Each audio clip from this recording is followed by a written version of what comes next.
మహిళల కోసం central bank of India ఇప్పుడు మీకు అందిస్తోంది గృహ రుణం. అతి తక్కువ వడ్డీ రేట్లకే ప్రత్యేక సెంటు గృహలక్ష్మి. పూర్తి వివరాలకు వెంటనే సంప్రదించండి 18003030. గత 2-3 రోజులుగా రాష్ట్రంలో జరుగుతున్నటువంటి పరిణామాలను బీఆర్ఎస్ పార్టీ నేతలను అయోమయానికి గురి చేస్తున్నాయి, ఒక అభద్రతా భావానికి గురి చేస్తున్నాయి అన్నటువంటి ఆందోళన బీఆర్ఎస్ వర్గాల్లో కనిపిస్తుంది అంటున్నారు. ఈ నిన్న మొన్న జరుగుతున్నటువంటి పరిణామాలు ఈ పరిస్థితికి అద్దం పడుతున్నాయని చెప్తున్నారు. తాజాగా ప్రస్తుతం స్టేషన్ గన్పూర్ నియోజకవర్గానికి సంబంధించి మాజీ ఎమ్మెల్యే తాటికొండ రాజు గారు, మాజీ డిప్యూటీ సీఎం గారు ఇక్కడ ప్రస్తుతానికి మనతో ఉన్నారు. కార్యకర్తలను ఉద్దేశించి తమను బైండ్ ఓవర్లు చేయడము, అరెస్ట్ చేయడము, ఎప్పుడు అనుకుంటే అప్పుడు అరెస్టులు చేయడము తగదని చెప్పి అంటున్నారు. ఈ అభద్రతా భావానికి కారణము ఏందన్న విషయం ఒకసారి వారిని అడుగు తెలుసుకుందాం, వారి ఆలోచన విధానం ఎట్లా ఉంది. సార్, నిన్న మొన్నటి జరుగుతున్నటువంటి పరిణామాల మీద మీ బీఆర్ఎస్ పార్టీ నాయకులు కార్యకర్తలు కూడా అభద్రతా భావానికి గురవుతున్నారు అని అంటున్నారు. అసలు కారణం ఏంటంటారు?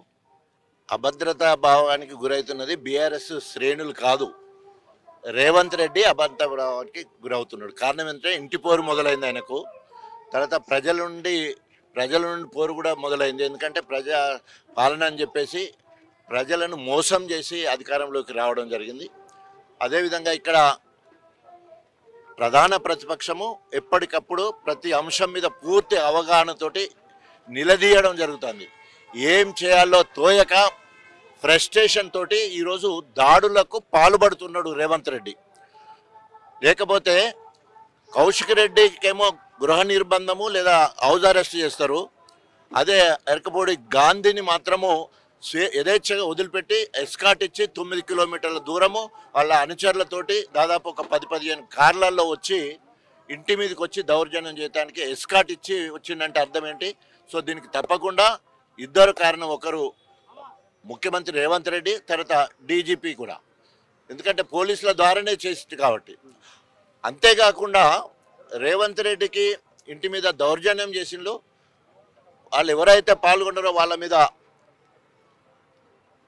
అటెంప్ట్ మర్డర్ కేసు, హత్యా ప్రయత్నం కేసు పెట్టాలని సిపి ఆఫీస్ పోతే అందరిని అరెస్ట్ చేసి అడవులలోకి తీసుకుపోయి తాగడానికి నీళ్ళు లేకుండా విచక్షణ రహితంగా ఎత్తుకొని పోయి అలా పడేయడం వల్ల మరి హరీష్ రావు గారు పెద్ద నాయకుడికి భుజము డిస్లోకేషన్ అయినట్టు తెలుస్తూ ఉన్నది.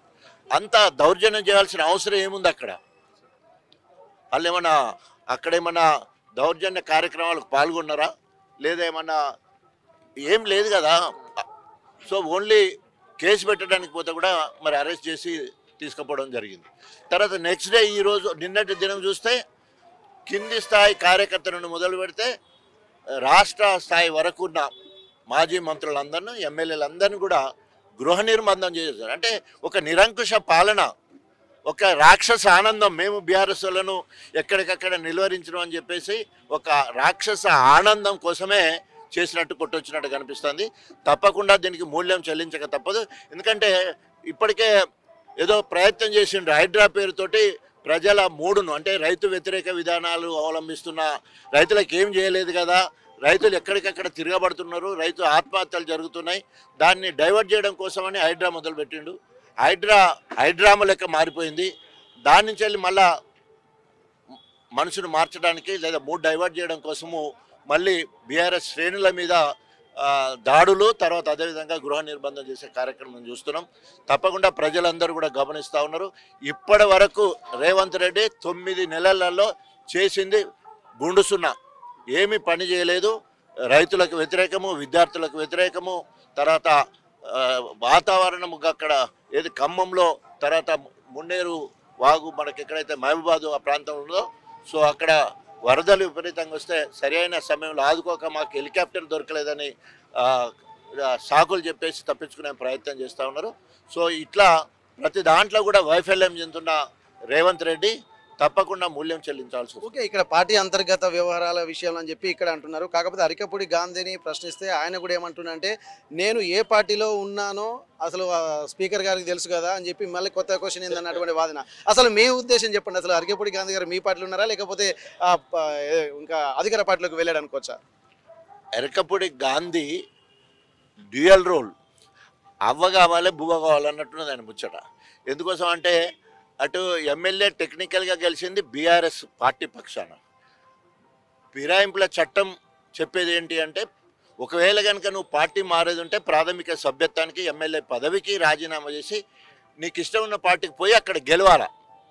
అట్లా కాకుండా ఇది కావాలి ఏదో అంటారు కదా, రాత్రి భూ ఉంటే తింటా వండేదాకా ఉంటా అన్నట్టు రెండు కూడా కావాలనే విధంగా ఈరోజు మరి గాంధీ గారు ఏదైతే ఉన్నదో ఆయన అలాంటి పన్నాగంతో జిత్తులమ్మారి నక్క లెక్క ఆ పదవిలో ఉండాలని పిఏసి పోస్ట్ కోసము మరి ఆయన చేసే కార్యక్రమం. అంతేకాకుండా తగుదనమ్మా అని చెప్పేసి ఒకవేళ కనుక 11 గంటలకు మీ ఇంటికి వస్తాను కౌశిక్ రెడ్డి అన్నాడు, పోకుండా గృహ నిర్ధారణ చేసి ఆగిండు. నువ్వు రాలేదు కదా నేను వస్తా అని పోవడం ఎంత మటుకు సహాయం చేస్తా అంటే ఎంత దౌర్జన్యంగా పోయి ఇంటి మీదకి పోయి ఎట్లా దౌర్జన్యం చేసినా మనం చూసినాం.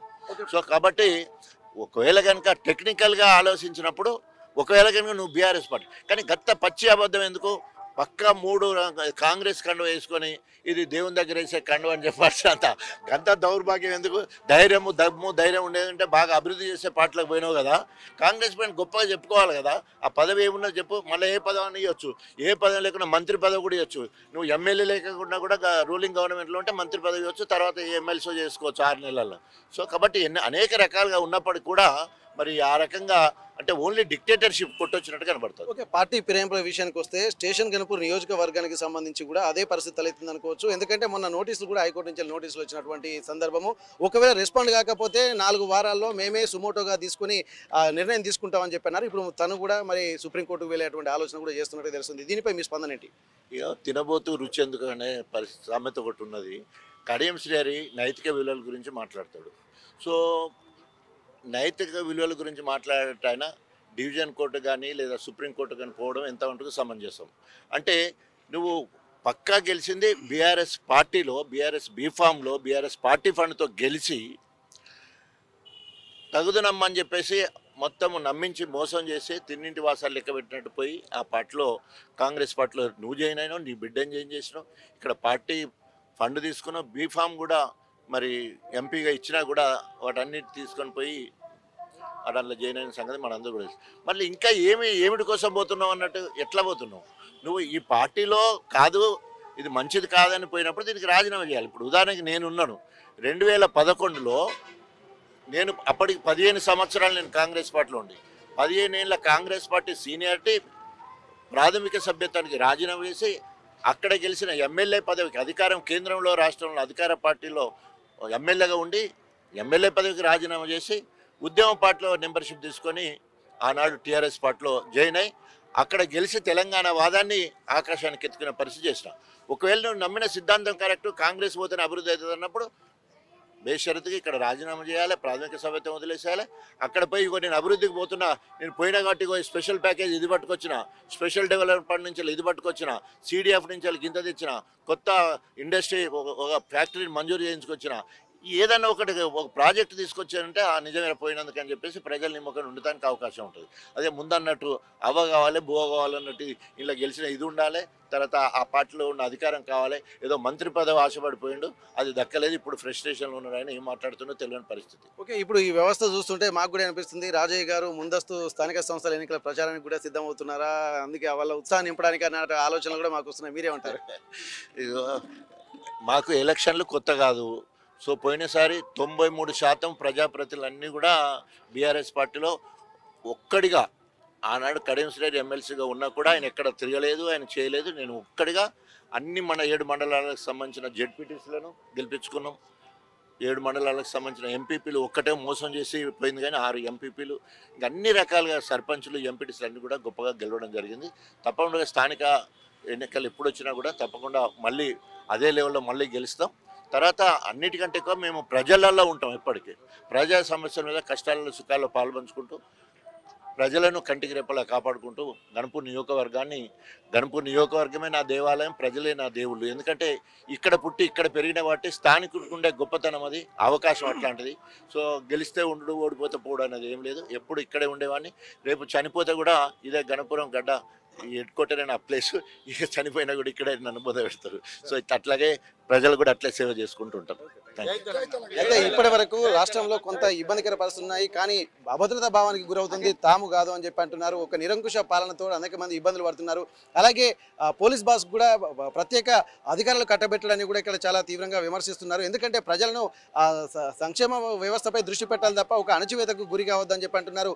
ఏది ఏమైనప్పటికీ కూడా నియోజకవర్గ ప్రజలు నాకు దైవంగా అంటున్నారు. చెప్తున్నారు. రాబోయే రోజుల్లో కూడా బీఆర్ఎస్ పార్టీకి సంబంధించినటువంటి వ్యవహారాలు ఎక్కువ జరుగుతాయి. స్థానికంగా అభివృద్ధి కార్యక్రమాల్లో ప్రజలలో ఉండే మనుషులం కాబట్టి ఖచ్చితంగా రాబోయే స్థానిక సంస్థల ఎన్నికల్లో కూడా బీఆర్ఎస్ పార్టీకి ప్రజలు పట్టం కడతారన్నటువంటి ఒక ధీమా వ్యక్తం చేస్తున్నటువంటి పరిస్థితి.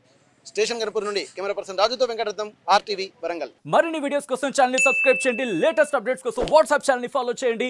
అండ్ లింక్ డిస్క్రిప్షన్ లో ఉంది.